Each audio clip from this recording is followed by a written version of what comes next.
Good morning. I know, I'm just kidding. I know it's the afternoon. I just need some coffee. How you doing? It's time for the afternoon coffee talk. 3:20. I'm here a minute early.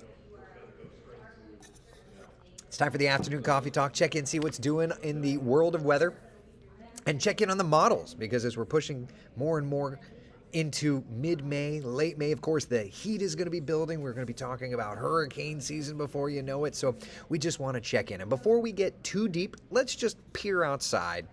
We've got live temperatures on the bottom of your screen cycling through. And then, of course, there is absolutely beautiful blue sky over top. It is gorgeous. This is from our Tower Cam network in Cocoa looking over toward Merritt Island. You're looking awful nice there. Let's head over to Melbourne, see what's doing up your way. Of course, the Tower Cam's not working. Of course that's the case. Downtown Orlando's not working. Seriously? Do we have? Okay. All right. There's our West 2 Studios Tower Cam. We're looking off toward downtown in the distance. It's beautiful. Lake Eola, you up? All right. You're checking in all right. World Center down in the tourist district. I see a water park, I see a golf course, and I see some really, really nice stuff. All right, let's talk temperatures, shall we? On this Wednesday afternoon, it is 83 degrees right now in Orlando, 83 degrees. Back over to Leesburg, 82 in Ocala. Look at the readings up there in Brevard, Volusia, even Flagler counties. 76 in Daytona Beach. It's 73 degrees in Palm Coast. What beautiful weather do we have? Man, let's talk about some of the winds. Running currently at about, let me just, running about 10, 15, 20 miles an hour, so it's yet another nice breezy day. First warning, live Doppler radar. Continuing to scan, we have been watching some showers off of our shoreline today, and you can see there is some rain off the east coast currently. Nothing bothering us, although I did have a friend message earlier and was like, what is this falling from the sky here in Brevard County? It's like, that's rainfall. Yeah, did have a couple of showers move through. Not too bad at all. Bigger perspective showing the story. We do have kind of a couple swirls, honestly, off of our east coast. That storm system, that Carolina storm system, remember, it's the one that we were talking about yesterday. We were reporting live from the Ponce Inlet jetty, showing all the big wave action. Kind of a couple of swirls off of our east coast. Generally speaking, as it moves in our direction, it's going to help to raise our rain chances over the next couple of days and then eventually build in the heat. So with that said, what do we look like today? I'll tell you this much. Today, the weather has been beautiful, but looking ahead to tonight, tomorrow, and even the next couple of days, you're going to start to see those temperatures climb.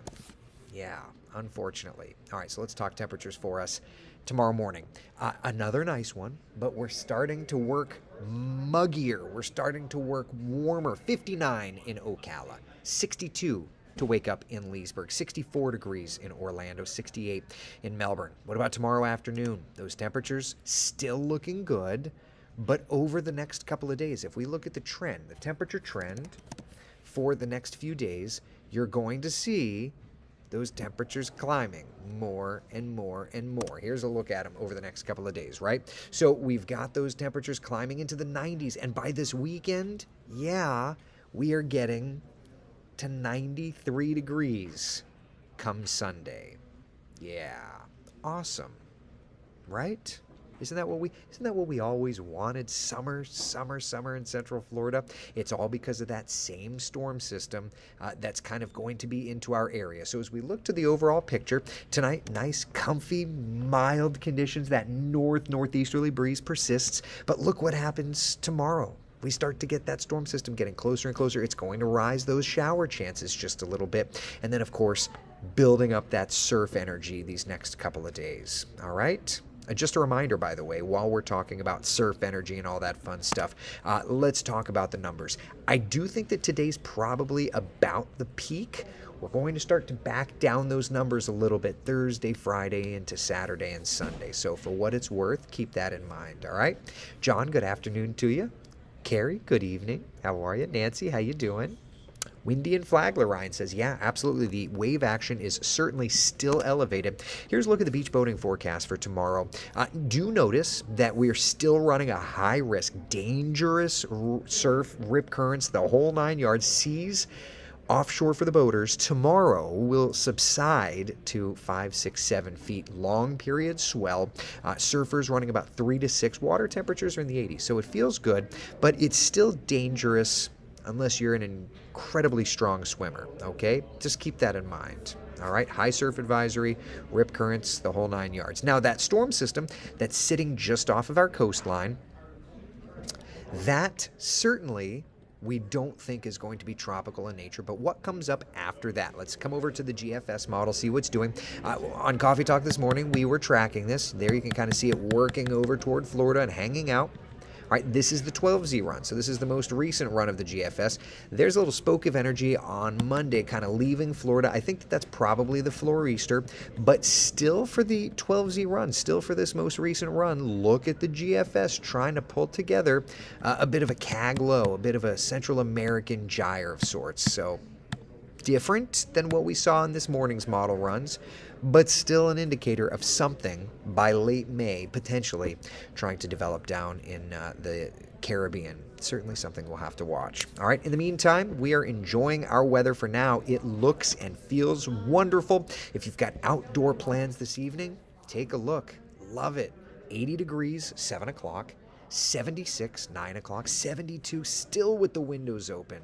Still find an excuse to be outside and enjoy. Central Florida's certified most accurate 7-day forecast showing the rising rain chances for tomorrow and even into Friday, Saturday. And then Sunday, Monday, Tuesday, the models are still going hot, hot, hot. Like, seriously, gross hot. Be interesting to see how that plays out, right?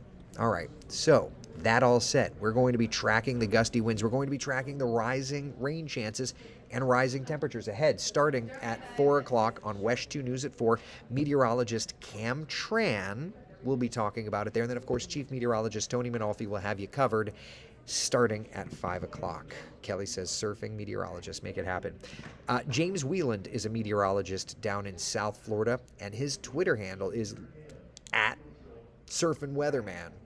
It's a thing. He is the surfing guy. Yeah, all right. All right, I will see you guys and gals in the morning for Coffee Talk at 8 a.m. We're, of course, going to dive deep into the tropics and the long-range stuff and all that fun stuff. But for now, be the sunshine in someone else's day. Thank you so much for hanging out. Bye.